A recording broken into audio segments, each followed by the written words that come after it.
Ladies and gentlemen, welcome to Chanel Jasmine, the best novel Chanel for romantic stories. Hai guys, selamat datang di channel Jasmine, channel terbaik untuk menyimak novel-novel romantis. Mohon dukung channel ini dengan subscribe, like dan share video-video yang ada di channel ini. Terima kasih.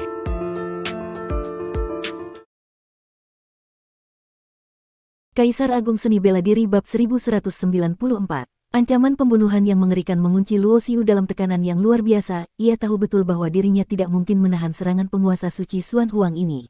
Bukan hanya karena kekuatan kultivasinya sudah terkuras habis, bahkan jika dalam kondisi puncak sekalipun, ia tetap tidak mampu menahan serangan tersebut karena penguasa suci Xuan Huang setidaknya adalah seorang yang sangat kuat, bahkan salah satu yang terkuat di antara para terkuat. Betapa menyedihkan menjadi lemah, Luo Xiu menggelengkan kepala dengan senyum getir. Sepanjang jalan kultivasinya, meski menghadapi banyak musuh kuat, ia selalu bisa melewati semuanya dengan kekuatan sendiri. Namun dua kali serangan terakhir yang hampir membunuhnya, pertama diselamatkan oleh Dugu Jianchen dan kedua oleh kakaknya Dugu, menunjukkan bahwa lawan-lawannya sekarang telah jauh melampaui kemampuannya sendiri, dan setiap lawan yang menghadangnya semakin kuat. Tiba-tiba, tungku kekacauan Wuji melayang keluar dengan sendirinya, membuat Luo Xiu terkejut karena ia sudah tidak punya tenaga untuk menggerakkan pusaka itu. Namun seketika sebuah sinar pedang melesat keluar dari dalam pusaka tersebut. Dentuman menggelegar bergema saat sinar pedang cemerlang itu menerjang kekacauan dan bertabrakan dengan tangan bayangan ilusi hitam yang menyerangnya. Di alam linglong, penguasa suci Xuan Huang menunjukkan ekspresi berubah. Ia tidak menyangka serangan pembunuhnya berhasil ditahan pada detik-detik terakhir.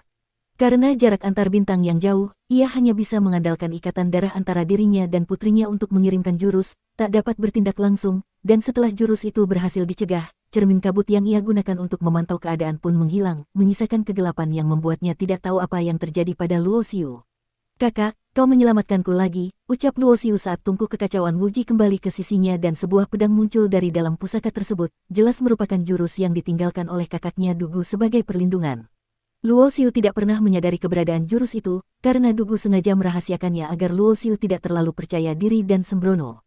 Setelah menyimpan pusaka itu di alisnya, Luo Xiu mengumpulkan semua pusaka dan cincin penyimpanan milik 18 Kaisar Dewa Tujuh Roda dari Sekte Suci Xuan Huang, menatap ke arah istana penahan langit dan berubah menjadi cahaya kilat yang menghilang jauh ke dalam galaksi.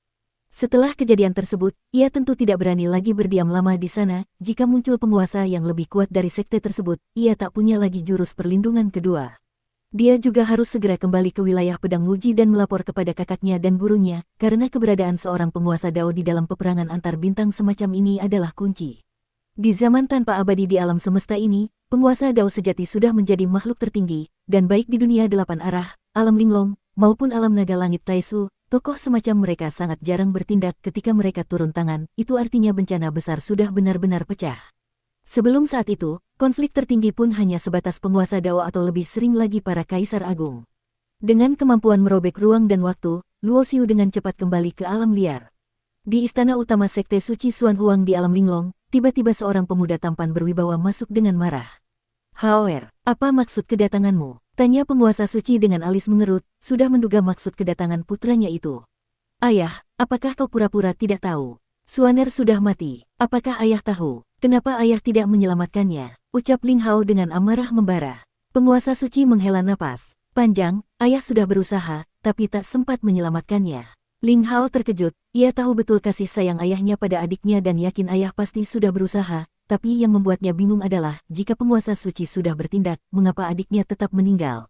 "Ayah, kau harus membalas kematian adikku. Siapa yang membunuhnya?" Mata Ling Hao membara dengan api kemarahan. Penguasa suci hanya menghela napas lagi, tidak menjawab langsung, tapi mengangkat tangan dan sebuah cahaya muncul di telapak tangannya, memperlihatkan sebuah dokumen yang dilemparkan ke depan Ling Hao. Saat Ling Hao membuka dokumen itu, wajahnya berubah. Dokumen tersebut berisi data lengkap tentang Luo Xiu, target yang dikirim Sekte Suci Xuan Huang ke dunia delapan arah untuk membasmi para jenius berpotensi, dan Luo Xiu termasuk salah satunya. Dokumen itu bahkan memuat informasi lengkap tentang kehidupan Luo Xiu sebelumnya sebagai penguasa Dao Tai Sangqing. Dalam dokumen tersebut, Luo Xiu dinilai sebagai jenius Dao abadi dan terdaftar sebagai target utama dalam daftar pembunuhan para jenius potensi untuk menjadi abadi. Tingkat Raja Dewa tingkat 9 setara dengan Kaisar Dewa tingkat 7. Setelah membaca isi dokumen tersebut, ekspresi Ling Hao pun berubah serius.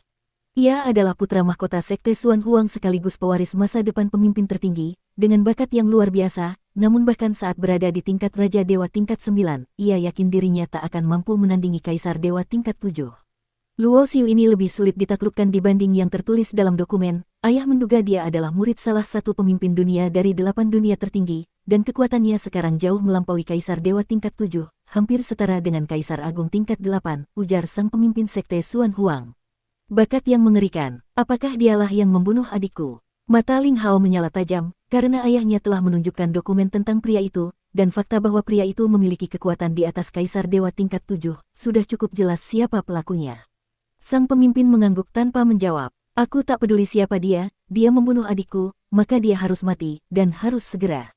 Kata Ling Hao dengan nada dingin. Ucapan itu bukan tanpa alasan, selain menjadi putra mahkota, Ling Hao juga telah mencapai tingkat Kaisar Dewa tingkat 7 akhir, dan kekuatannya jauh melampaui adiknya, bahkan Kaisar Agung tingkat 8 yang lemah pun bukan tandingannya. Dia harus dibunuh, karena potensinya sangat besar. Jika dia sampai menjadi pemimpin tertinggi atau bahkan pemimpin dunia, saat perang antar dunia pecah, dia akan menjadi hambatan besar, sang pemimpin mengangguk. Tapi membunuhnya tidak semudah itu. Ayah pernah mengutus seorang tetua dengan level Kaisar Agung menyusup ke 8 dunia tertinggi, namun gagal membunuhnya dan malah kehilangan seorang tetua Kaisar Agung, katanya. Mendengar itu, wajah Ling Hao mengeras, meski sekuat apapun dia, mustahil bisa melawan penguasa Dao. Kamu benar, tapi itu berarti dia ada pelindung kuat di sisinya. Seperti saat dia membunuh adikmu, satu jurus ayah diblokir, jawab sang pemimpin.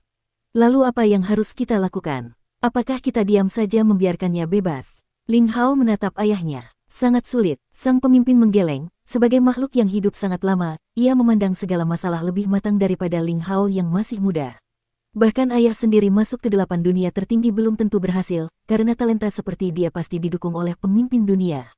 Jika pemimpin dunia turun tangan, bahkan aku pun bisa mati, apalagi pemimpin biasa. Ujarnya perlahan, berapapun orang yang kita kirim dan sekuat apa mereka, jika gagal membunuhnya malah terbunuh oleh pelindungnya, itu akan merugikan. Sang pemimpin tampak serius, lalu setelah berpikir sejenak, ia berkata, untuk saat ini, kamu tak perlu memikirkan ini dulu, soal adikmu, ayah ada cara menghidupkannya kembali. Benarkah? Mata Ling Hao berbinar penuh harap, ia sangat menyayangi adiknya. Hal seperti itu bukan gurauan, ayahmu telah menyimpan jejak jiwa sejatimu dan Suaner sejak lama, untuk berjaga-jaga jika kalian mati, masih bisa hidup kembali.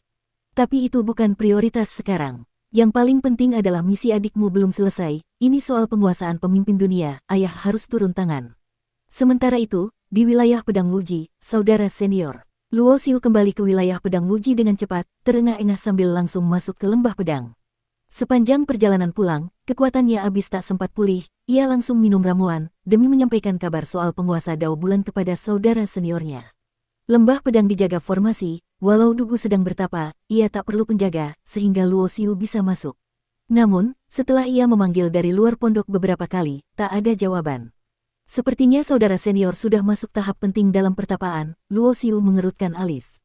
Ia mengenal baik saudara seniornya, kalau bukan karena kekuatan sampai tahap krusial, pasti akan diizinkan masuk. Jika tak bisa bertemu Dugu, ia tak bisa menghubungi gurunya. Meski murid penguasa Dao sejati Wuji, ia tak punya akses langsung ke dunia kekosongan Wuji. Karena itu, Luo Xiu langsung meninggalkan lembah pedang. Soal penguasa Dao Bulan, ia sempat berpikir membawa pasukan Wuji, tapi sadar kekuatan wilayah pedang Wuji tak mampu melawan raksasa seperti sekte Xuan Huang. Apakah ini yang disebut rajanya tak cemas, Kasimnya yang panik? Kembali ke Istana Sura, wajah Luo Xiu mengukir senyum pahit, ia benar-benar tak berdaya. Karena tak bisa memberitahu saudara senior maupun gurunya, ia hanya bisa pasrah. Tak lama setelah Luo Xiu kembali ke alam liar, sekte Xuan Huang mengirimkan beberapa petarung kuat ke dunia segala hukum. Tak lama kemudian, seorang wanita cantik berbalut cahaya bulan keluar dari ruang hampa kekacauan di sekitar Istana Penahan Langit, diikuti oleh para petarung sekte Xuan Huang. Apakah bencana besar yang sebenarnya akan datang? Mata cantik penguasa bulan atau Yutian menatap ke angkasa, bergumam lirih. Sebagai pemimpin dunia, satu langkah lagi menuju penguasa Dao sejati, para makhluk seperti dia mengincar kesempatan menjadi dewa abadi.